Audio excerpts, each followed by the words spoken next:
Hey guys, I'm Roy Edwards. I'm here to talk about the death of the 5-day work week, why it's important to you that the 4-day work week and maybe potentially a 0-day work week is the future, and why it is something that we're going to see more and more trends. So stick with me on the other side.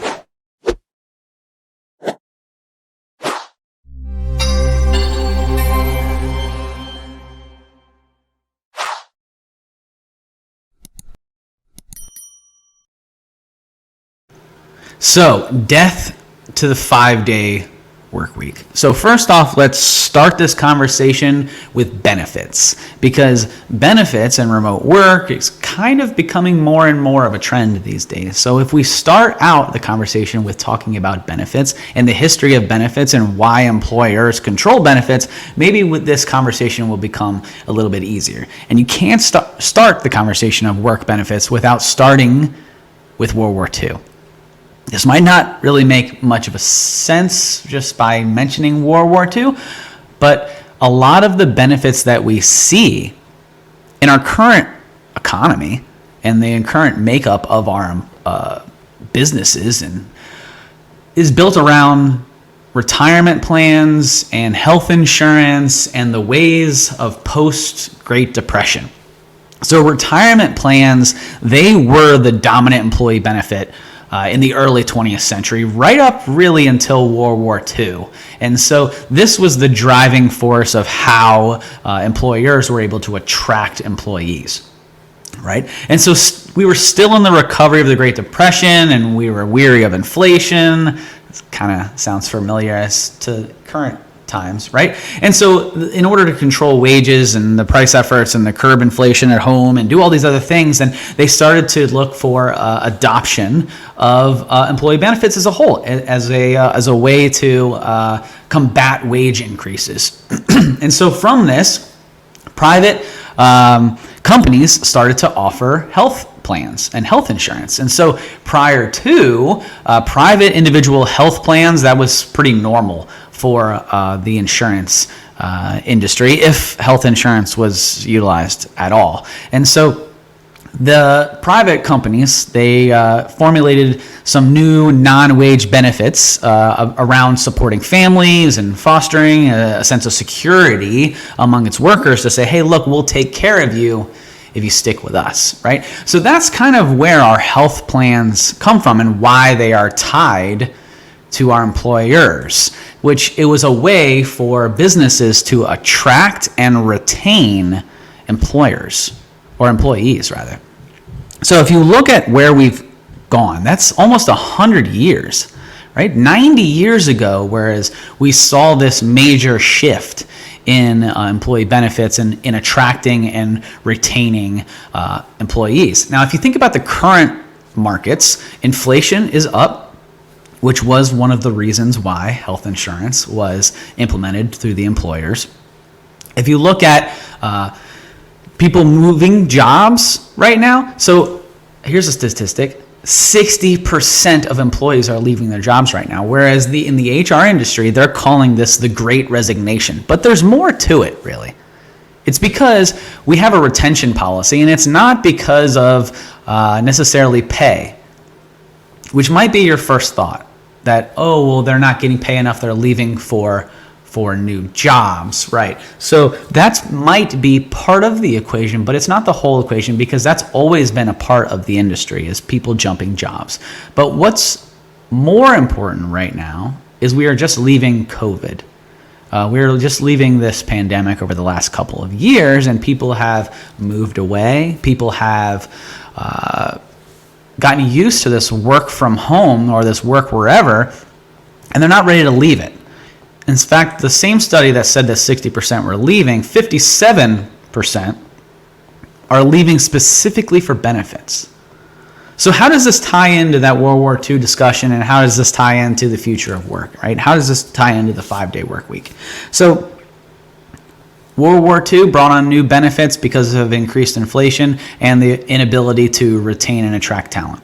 Right now, we have an increase in inflation, and we have an inability to retain and attract new talent. So the idea behind increased benefits has always been there. We need to do it again to build up the workforce. And so what is the new benefit? Well, the new benefit is remote work.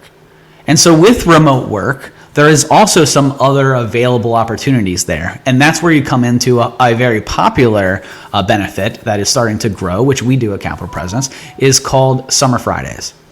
And so Summer Fridays is an introduction to the working between Memorial Day and Labor Day, where Fridays are an on-call type of situation, where you are not expected to be in the office. You are fully remote. You don't even have to work. There are no internal emails, no internal meetings. It's all a on-call. If the fire alarm goes off, if you're in DevOps, if a heat ticket were to come about, then maybe you might get a tag in. But what we are looking at is the death to the 5-day work week.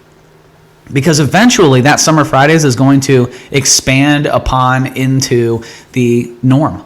We're going to become very normal with working 4 days a week, because outside of Summer Fridays, we have the winter, which is historically a very slow period of time.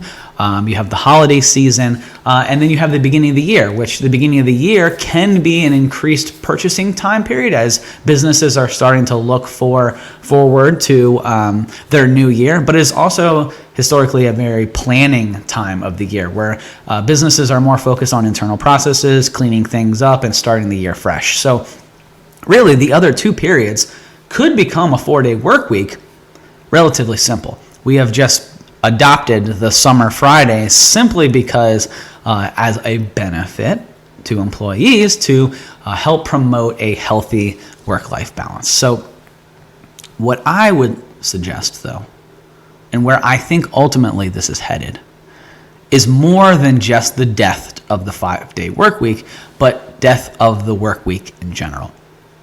Now, stick with me. This isn't a political conversation. This isn't a political rant. I don't really, it doesn't matter which side of the aisle you are. Now, there is some legislation coming out of California that is starting to implement the 4-day work week, and that for that reason, it does seem political. But what I want to have a conversation around is an analytical discussion. Because if we understand from an analytical and a statistical standpoint of what is being accomplished within our business, does it really matter if they're working 8 hours a day? Does it really matter if they're sitting in a seat? Does it really matter at what point in time they are getting the work accomplished? Now, it might matter for your clients if you are to support clients during a specific period of time. If you have support tickets that come in, obviously you will want them supported during normal business hours. But what if we remove normal business hours and it just became the day? Because how often times are your clients or the people who are you're servicing reaching out to you after normal business hours?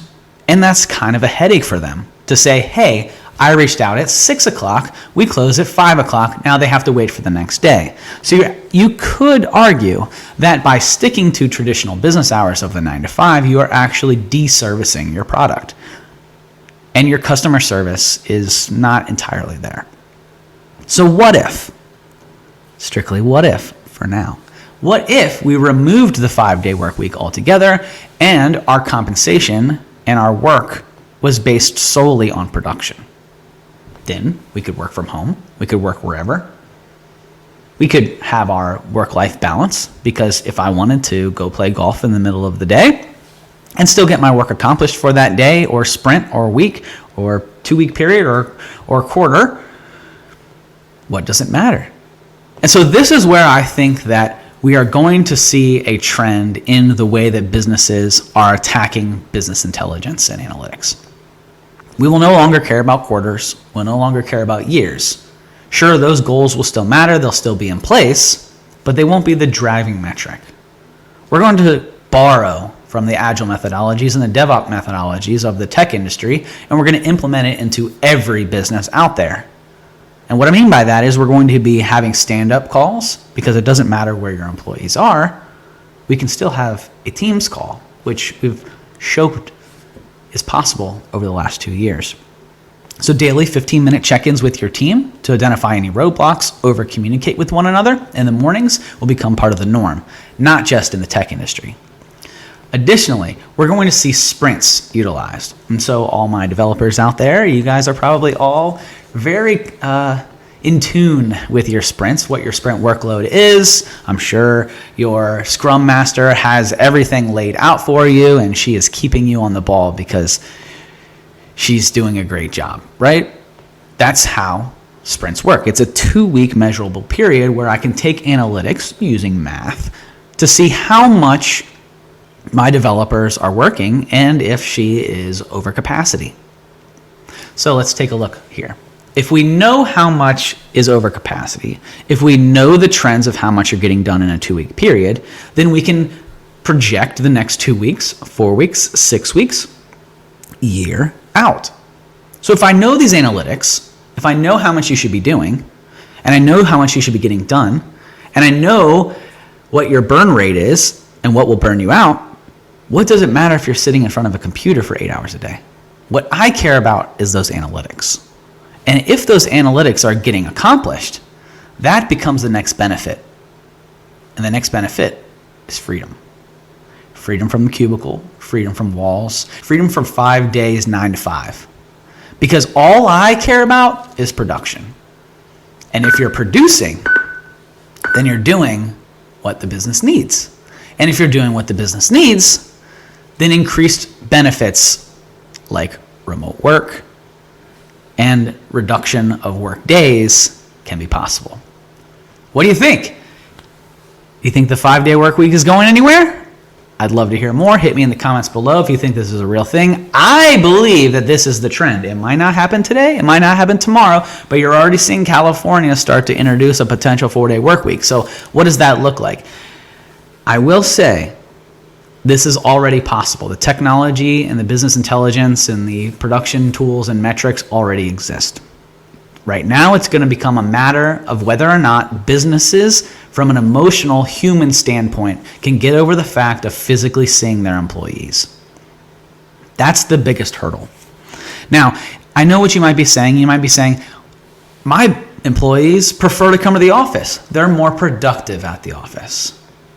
That's not necessarily true. Because in a recent study found that 86% of employees prefer to work alone. That's when they feel they are most productive.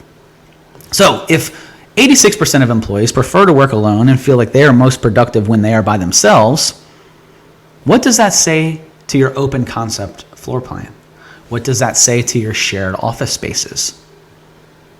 It's saying that you are actually hindering the performance of your employees by sitting them in a room with other members. Sure, camaraderie, and you might claim your business culture is better because people are in a room and have a ping pong table. But is your business culture defined by things in the office space? Do your walls define the culture, or do the people and their value and how they see themselves valued by a company? Is that your business culture? That's the question that only you can answer. Let me know in the comments of what you think. Thanks for hanging out, and until next time, guys, see you.